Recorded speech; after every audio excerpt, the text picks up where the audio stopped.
It's hammer time. We've got some superb, just high quality 4140. Let's weigh this 4140 right now. It's exactly two and a half pounds. Gonna fire up the forge, heat up this chunk of 4140, and make a forging hammer. Because it's hammer time.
hard at work here. I pretty much just put it in. It's cold from that last drawing of the cheeks there. Drawing of the cheekies out. That's right. That's what I like to call it. Drawing the cheeksies out. Yeah, cheeksies. Yep, Chili Fords out. I remember I did the unboxing. Look at this Mondo big chain I got here. A Forge and Fire competitor. And a good dude. He's a friend. Dana, the Dupes. Dana Duper. Met him at the Renaissance Fair. He gave me this big chain. I don't know what I'm going to do with it yet. I just don't know, but I got a couple ideas stirring, but it's awesome.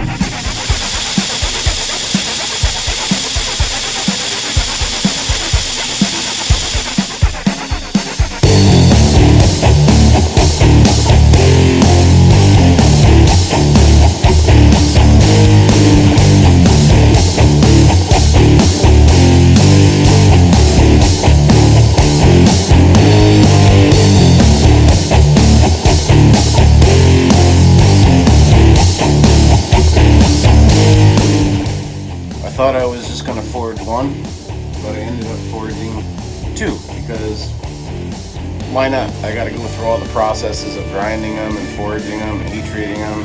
Just for one, it's way more efficient when doing more than one. I'd like to have done all of them, but I only have 4 pieces of 4140. So I'm thinking maybe doing 2 forging hammers, maybe 3 forging hammers, and 1 war hammer. But I just got a feeling that people are going to want war hammers, so I might make 2 war hammers and 2 forging hammers. So anyway, here's the 2 forging.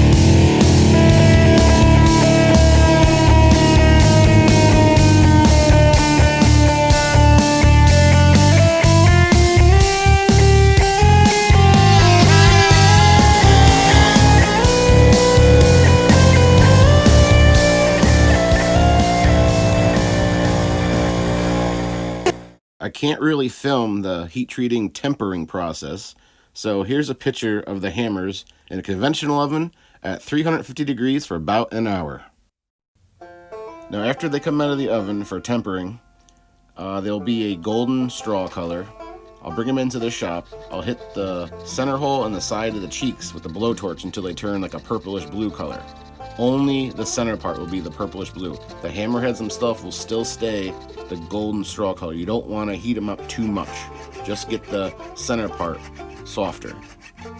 Now I'm working on the hickory handles, and I'm going to do some light sanding here on the belt sander and fit them on to the hammer and put in some copper wedges.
So I'll probably get a bigger container and actually soak these down into it, and it'll expand that. So later on I'm going to actually soak these in linseed oil. But for right now, just to protect it and give it that shine, so I'm going to soak them. I'm going to repolish the heads too, because they got a little funky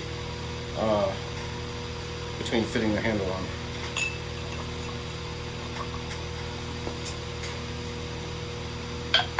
So I'm just going to generously paint that right on there.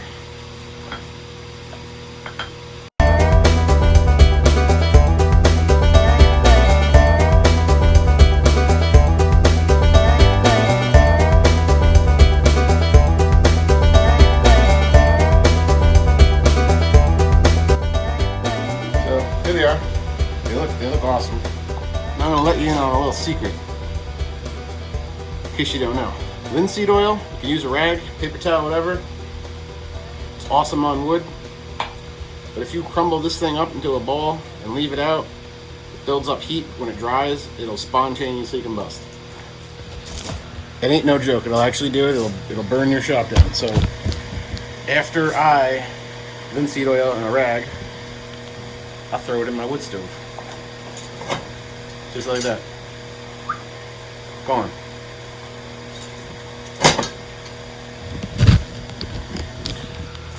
Just a little safety tip, that's all. But here they are.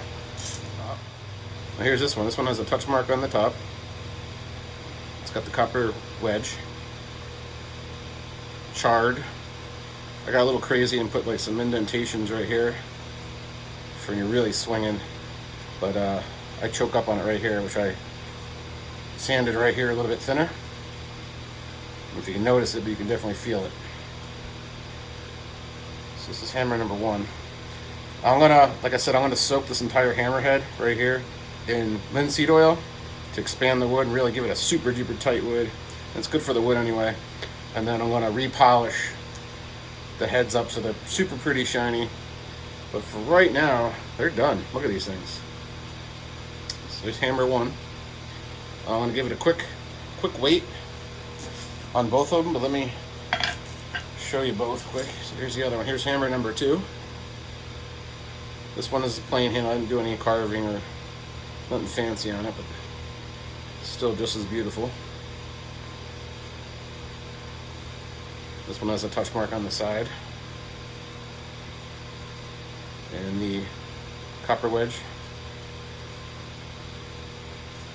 These suckers are on there too, and they feel comfortable. They really do. Good rebound. Comfortable forging hammers.